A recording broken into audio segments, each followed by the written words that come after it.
ठीक जी। है ना। असल जो रीजन के अंदर जो डोमिनेटिंग फोर्स है वो है India. Indian prime minister Modi और जो शी जिनपिंग की मुलाकात तय नहीं हुई, तो इंडिया जो है वो चाइना के लिए एक बड़ा मसला ये बना हुआ है। चाइनीज प्रेसिडेंट जो है उन्होंने एससीओ को क्यों जो है वो कुछ चुना है first place to go up जब से कोविड का उन्होंने एक that is for prime minister Modi की शायद कोई ब्रेक थ्रू हो जाए, कोई आइस ब्रेक हो जाए। चाइना हाइबरनेशन में था, सो रहा था क्या? चाइना नहीं सो रहा था ना। तो इसकी जो गले की फांस है, इसकी जो हड्डी अटकी ना इसके गले में, वो है वो इंडिया। इंडिया एक ऐसा देश है जो हर फॉर्मेशन में एससीओ समिट की किस तरह से आप देख रहे हैं? उसमें पाकिस्तान भी शामिल है, भारत भी है। ये समिट बहुत इंपॉर्टेंट है। तो आगे तशवीशनाक आ रही है चीजें कि अगले साल G20 की चेयरमैनशिप जो है, प्रेसिडेंटशिप जो है, वो भारत को मिलने वाली है। और 200 मीटिंग्स उन्होंने इंडिया के अंदर रखी हुई है।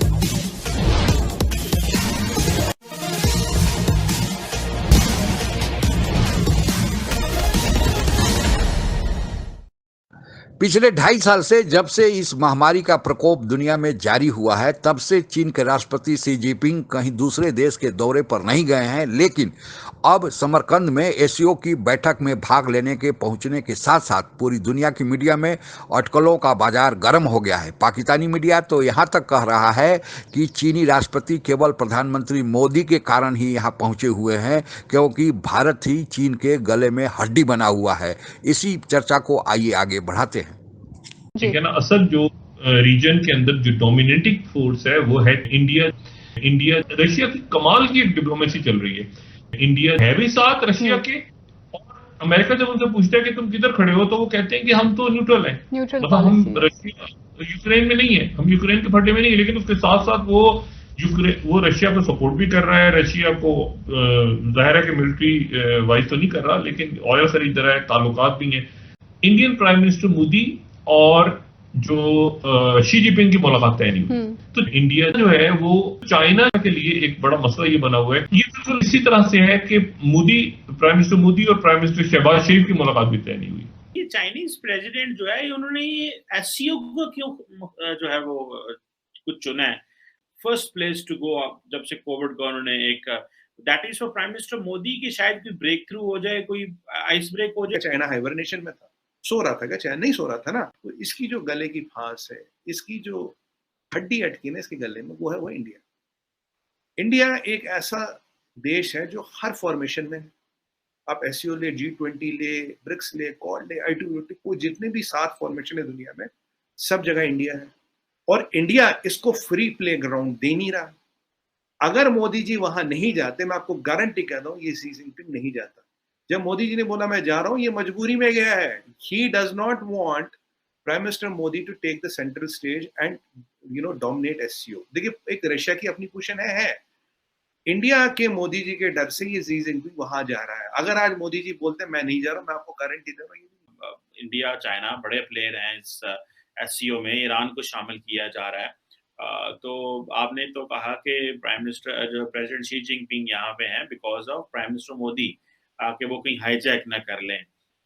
सो दिस इज वेरी, जिसे कहते हैं ना, एक न्यूज़ है हमारे लिए भी कि शी जिनपिंग इतना बड़ा थ्रेट समझते हैं चाइना को India. This is I heard, लेकिन आपने जो एक इंडियन पर्सपेक्टिव है, obviously it has a value as well. जी देखिए चीमा साहब, 2 चीजें बोलूंगा यहाँ पे। पहली बात कि हम हर इंटरनेशनल फोरम में हैं। हमारा एक्सेस दाएं भी है, बाएं भी है, लेफ्ट भी है, राइट भी है, सेंटर भी है। और अगर आप हो शी जिनपिंग की जगह, तो आप एक ऐसा वहां व्यक्ति है जो हर फोरम में कनेक्टेड है, जिसकी हर एक से पर्सनल केमिस्ट्री, वर्ल्ड लीडर से पर्सनल रिलेशन है। तो आप उस व्यक्ति को लेके, मोदी जी हो, तो आप उसको लेके चिंतित हो गए, will be worried about that person. Natural सी बात है, ये लॉजिकल थॉट प्रोसेस है। उनको लगता है यार ये कहीं ऐसा ना कि एससीओ भी कल को इन्होंने हाईजैक कर लिया, ये और पुतिन की कुछ जुगलबंदी ऐसी बैठ गई, दोस्ती तो है ही, केमिस्ट्री भी है, तो मतलब मेरे घर में से मुझे निकाल दिया कि मैं ये फोरम बना रहा था, पता लगा ये लोगों ने हाईजैक कर लिया एजेंडा। पहली बात ये। दूसरी बात ये, अब आप देखिए, मतलब इसमें पॉलिटिक्स साइड पे कुछ, कोई पॉलिटिक्स नहीं, कोई इंडिया पाकिस्तान नहीं, कोई कुछ नहीं। एक बात बताओ चीमा साहब, अब शी जिनपिंग दुनिया में कहीं भी जाता है तो एक हर बंदा वो सबको ऐसे देखता है, वायरस तेरे यहाँ से आया था ना। देखिए, उसको देख के हर एक के तेरे यहाँ से वायरस आया था ना, तुमने ये वायरस बनाया ना, वुहान में बनाया ना। चीमा साहब, Millions of people have died. We have lost $20 trillion of GDP. काफी कंट्रियां बिकमंगी हो गई है कोविड के कारण. लोगों पे खाने को नहीं है चीमा साहब, खाने को नहीं है. बच्चों को खाना नहीं मिल रहा दुनिया में because of this Wuhan virus. और ये बंदा दुनिया की किस वेस्टर्न फोरम में जाके इस पे कोई भरोसा करेगा? चीमा साहब, सबसे इंपॉर्टेंट चीज होती है दुनिया में trust. Who will trust this man? Nobody will trust this man. India के साथ बिजनेस करना चाइना की मजबूरी है चीमा साहब. अभी आपने देखो 20 बिलियन का इन्वेस्टमेंट हो रहा हमारे एक सेमीकंडक्टर के कारखाने पे. हमारे जब लास्ट टाइम आपके साथ शो किया था, मैंने कहा था चीमा साहब कोई भी कारखाना $20 बिलियन से कम इन्वेस्टमेंट में नहीं लगता. बड़ा $50 बिलियन की इन्वेस्टमेंट में लगता है. अभी 20 बिलियन वाला लग रहा है. ये बिजनेस ताइवान जाना था, पर फिर इंडिया में हमने इसको मैनेज कर लिया. महाराष्ट्र में नहीं लग रहा, गुजरात में लग रहा. और इसके साथ एक देखिए अगेन वही वाली बात हुई जब मैंने आपको लास्ट टाइम बोला था सर 1 लाख लोग को कम से कम एम्प्लॉयमेंट देता है एक कारखाना, और उसके साथ जो एनसीडी इंडस्ट्री बढ़ती है. आज देखिए चीमा साहब, जब ये सिर्फ सेमीकंडक्टर वगैरह की सेटिंग बैठ जाएगी, जो आज हमें यहाँ लैपटॉप 1 लाख रुपए में मिलता मसलन, ये हमें 40 से 45 हजार रुपए में मिलेगा कुछ दिनों में, जब हमारी चिप मैन्युफैक्चरिंग यहाँ होगी. तो इलेक्ट्रॉनिक्स का जो हम इंपोर्ट करते हैं बहुत बड़ा चाइना के साथ, उसमें जो करीब $20 बिलियन का 20-25 बिलियन का एक तो उसमें से लगाएंगे. ठीक है, हमारे लोगों को कॉस्ट कम पड़ेगा, दूसरा एडवांटेज बात. तीसरी बात, 26 से 28 तक हम 300 बिलियन का इलेक्ट्रॉनिक्स तो यहाँ से एक्सपोर्ट करने वाले हैं. एससीओ समिट की किस तरह से आप देख रहे हैं? उसमें पाकिस्तान भी शामिल है, भारत भी है और चाइना भी है. इसके अलावा कई कंट्रीज है, लेकिन ये तीन जो है आपस में आप जानते हैं कि किस किस्म के टर्म्स रहे हैं या किस तरह के हैं. तो ये आप क्या समझ रहे हैं कि कितना इम्पोर्टेंट है ये समिट? ये समिट बहुत इंपॉर्टेंट है. एजेंडा डिस्कस हुआ है. और जो मैं इस पे एक और बात बताना चाहूंगा कि जो आगे तशवीशनाक आ रही है चीजें, कि अगले साल G20 की चेयरमैनशिप जो है, प्रेसिडेंटशिप जो है, वो भारत को मिलने वाली है. और 200 मीटिंग्स उन्होंने इंडिया के अंदर रखी हुई है इसकी G20 की पूरे शहर में. न्यू दिल्ली में इसकी अगली दफा G20 की मीटिंग होगी अगले साल 2023 में. और वो सितंबर 9 से सितंबर 9 और 10 को होगी. लेकिन उसमें ये है, अब देखें कि G20 जो कि एक बहुत पावरफुल ग्रुप है, और जो भारत जो पाकिस्तान की पहले ही फॉरेन पॉलिसी के आपने जनाजे निकाले हैं कि वो आपने डोनाल्ड लू का लेटर बना के. और बल्कि मैं आपके देखने वालों को ये भी एक सलाह देना चाहता हूं कि डोनाल्ड लू रिसेंटली भारत के दौरे पे थे. वो क्वाड के सीनियर अफसरान के साथ भारत के दौरे पे थे. और फिर आप देख लें कि फिर आपकी और सबसे बड़ी बात है कि आजकल फ्रांस की फॉरेन मिनिस्टर जो है वो दिल्ली के भारत के दौरे पे. और हमारे जो है मौलिया बादशाह, उन्होंने तकरीर की, शहबाज शरीफ साहब ने, उन्होंने कहा मैं जहां जाता हूं, अब तो भाई हमारे वो कहते फोन भी नहीं उठाते, फोन डरते हैं लोग कि हम खैरात ना मांग लें उनसे, कि आपके आसपास दुनिया कहां जा रही है, आप कहां जा रहे हैं. ये अफसोस होता है मुझे. अब मैं उस पर थोड़ा सा ये भी बताना चाहूंगा कि आपके पड़ोस में जिसपे आपने सारे बड़ा बेट किया, आपने सीपैक को बंद कर दिया, वो अगले दिन नीलम वैली के नीलम दरिया के ऊपर अपना डैम बनाते छोड़ के चाइना का इंजीनियर वापस चले गए. और उनको तहफ्फुज़ात हैं आपसे, वो आपसे नाराज है. मैं आपसे ये पूछना चाहूंगा आरजू, एज ए पाकिस्तानी, आपसे इस वक्त आपसे राजी कौन है? मैं यही कहने वाली थी आपको, इस वक्त राजी कौन है? आपसे ये ना पूछेंगे नाराज कौन है, आपसे राजी कौन है?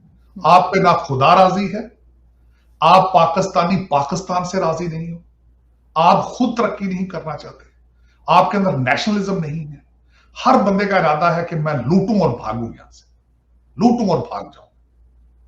तो जब पूरी कौम ऐसा करेगी तो, और कौम क्या करना है, आप तो खैर कौम, मैं आपको कहना, पाकिस्तानी कौम को कौम कहना भी ज्यादती है. कौमें तो उनके अंदर कौमियत हो तो कौम कहा जाता है ना. सेकेंड वर्ल्ड वार यानी द्वितीय विश्व युद्ध के बाद दुनिया में दो सुपर पावर उभरे. एक तरफ यूएसएसआर यानी सोवियत संघ था और दूसरे तरफ अमेरिका था.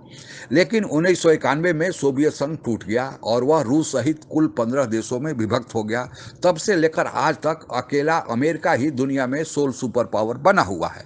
चीन की भी यह मंशा है कि यूएसएसआर यानी सोवियत संघ के जगह को वह पूरा करे और अमेरिका के साथ साथ वह दूसरा सुपर पावर बने.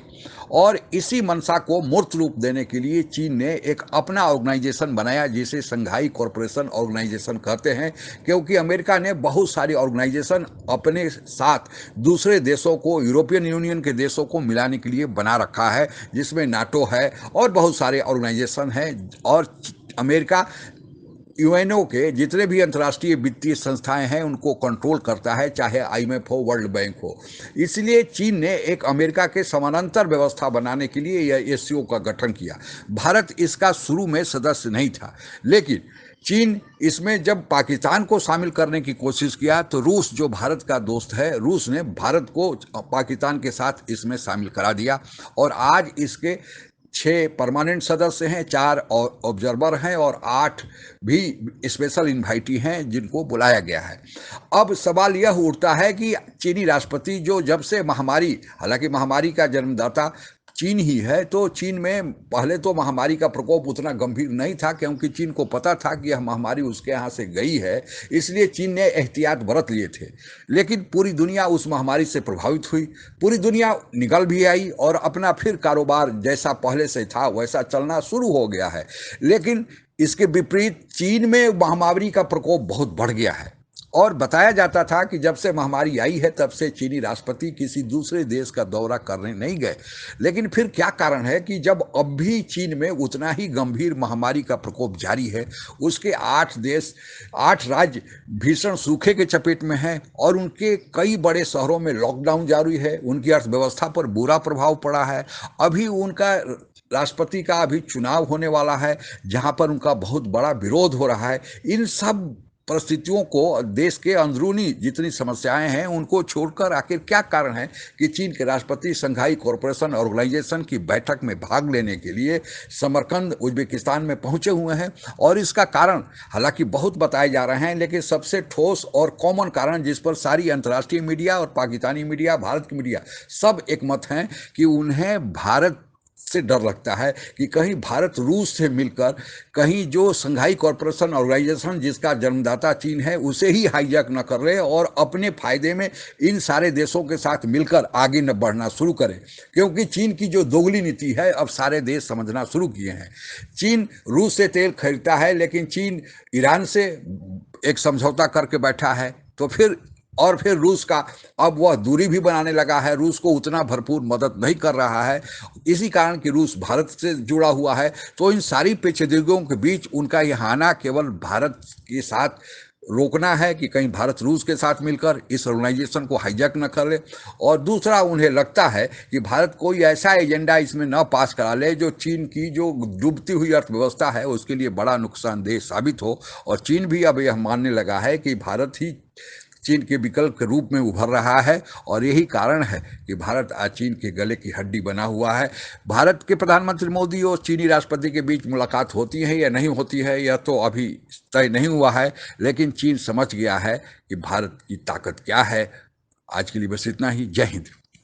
आप अगर हमसे जुड़ा रहना चाहते हैं तो कृपया मेरे चैनल को सब्सक्राइब करें तथा बेल आइकन भी दबा दें ताकि नई वीडियो की जानकारी तुरंत आप तक पहुंच जाए। धन्यवाद। जय हिंद।